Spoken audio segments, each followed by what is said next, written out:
भारत की act east policy Bharat সম্প্রসারণবাদী নয়, উন্নয়নের নীতিতে বিশ্বাসী বলে দাবি করেছেন দেশটির প্রধানমন্ত্রী নরেন্দ্র মোদি। ব্রুনাই সফরকালে বুধবার ৪ সেপ্টেম্বর তিনি কথা বলেছেন।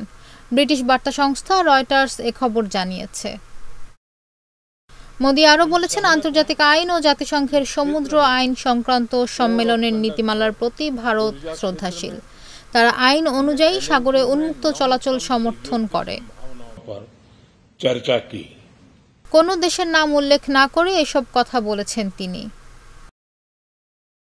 2 দিনের রাষ্ট্রীয় সফরে সোমবার দক্ষিণ পূর্ব এশিয়ার দেশ ব্রুনাই পৌঁছেছেন মোদি। চীনের সঙ্গে সমুদ্র সীমানা নিয়ে বিরোধ থাকা দেশগুলোর একটি হচ্ছে ব্রুনাই।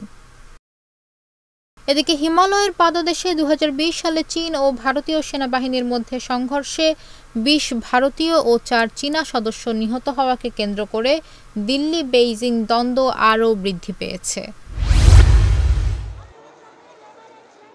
কলকাতার আরজিকর হাসপাতালে নারী চিকিৎসক ধর্ষণ ও খুন মামলার বিচার দাবিতে বুধবার 4 সেপ্টেম্বর সন্ধ্যা থেকে পথে নেমেছেন রাজ্যের বিভিন্ন স্তরের মানুষ। প্রত্যেকের মুখেই বিচারের আশা।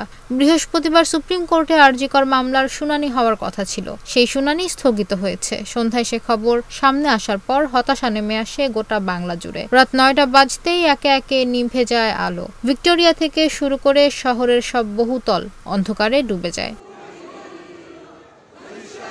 আরজিকরের আন্দোলনকারী চিকিৎসকদের ডাকে সাড়া দিয়ে সমাজের সব স্তরের মানুষ নেমেছে রাস্তায়। সাধারণ মানুষ, চিকিৎসক থেকে শুরু করে শিল্পী, রাজনীতিক সহ অনেকেই প্রতিবাদে সামিল। এদিন মোমবাতি হাতে জাস্টিস অফ আরজিকর স্লোগান তুলে পথে নামেন পণ্ডিত অজয় চক্রবর্তী। যাদবপুর, শ্যামবাজার, সাউথ সিটি থেকে কলেজ স্কয়ার, সর্বত্র এক ছবি। প্রতিবাদের এই ভাষা সত্যি নজিরহীন। মানুষ বলছেন, বিচার যত পিছাবে মিছিল তত এগোবে। শুনানি পেছানোয় হতাশাগ্রস্ত নিহত চিকিৎসকের পরিবারও।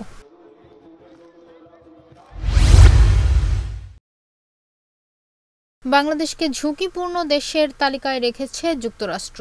বুধবার 4 সেপ্টেম্বর মার্কিন পররাষ্ট্র দপ্তরের এক্স হ্যান্ডেলে প্রকাশ করা এক তালিকায় এ তথ্য পাওয়া গেছে। এতে বাংলাদেশ সহ 21টি দেশকে লাল তালিকাভুক্ত করে চতুর্থ পর্যায়ের ভ্রমণ সতর্কতা জারির কথা জানানো হয়েছে।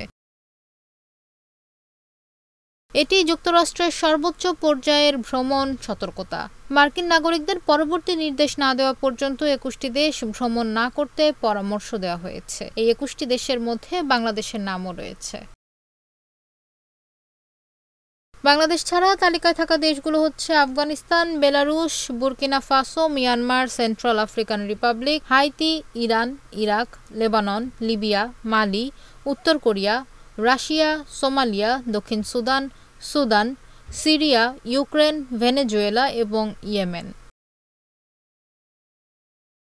গত 5 আগস্ট বৈষম্য বিরোধী আন্দোলনের জেরে প্রধানমন্ত্রীর পদ থেকে পদত্যাগ করে ভারতে আশ্রয় নেন শেখ হাসিনা। পরদিনই মার্কিন দূতাবাসের ওয়েবসাইটে চতুর্থ ধাপের ভ্রমণ সতর্কতা জারি করা হয়। সেই সতর্কবার্তায় বলা হয়েছিল, বেসামরিক অস্থিরতা, অপরাধ ও সন্ত্রাসবাদের ঝুঁকির কারণে বাংলাদেশ ভ্রমণ না করতে মার্কিন নাগরিকদের পরামর্শ দেওয়া হলো।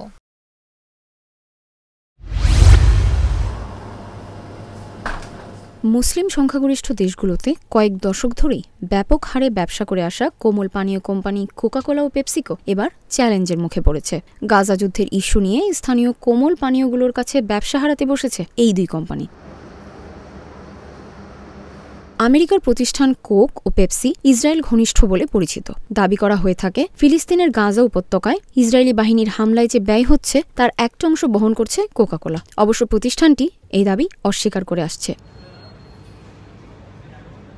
রয়টার্সের প্রতিবেদনে বলা হয়েছে, গাজায় ইসরায়েলি হামলা ও ওই দুই কোম্পানি আমেরিকার মালিকানাধীন হওয়ায় পাকিস্তান থেকে মিশরের মতো মুসলিম দেশগুলোতে বয়কটের মুখে পড়েছে তাদের ব্যবসা। মিশরে চলতি বছর কোকের ব্যবসা ক্ষতিগ্রস্ত হয়েছে, যেখানে স্থানীয় ব্র্যান্ড V7 মধ্যপ্রাচ্য এবং আরও কিছু অঞ্চলে গত বছরের তুলনায় 3 গুণ বেশি ব্যবসা করেছে।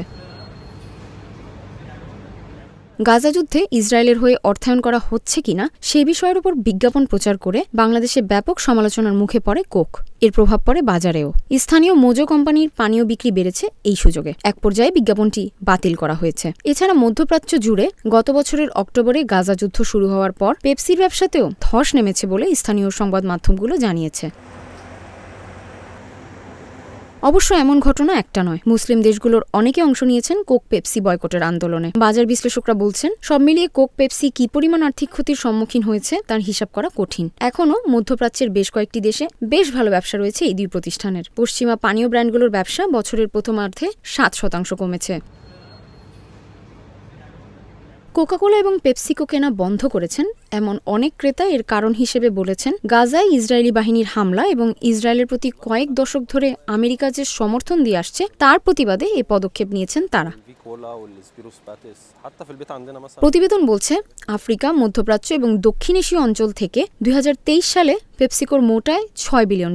একই সময়ে ইউরোপ, মধ্যপ্রাচ্য এবং আফ্রিকা অঞ্চল থেকে আয় ছিল $8 বিলিয়ন মতো। 2023 সালের 7 অক্টোবর গাজায় হামলা শুরু করে ইসরায়েল। এরপরই কোক পেপসি বয়কটের ডাক ওঠে মুসলিম সংখ্যাগরিষ্ঠ দেশগুলোতে।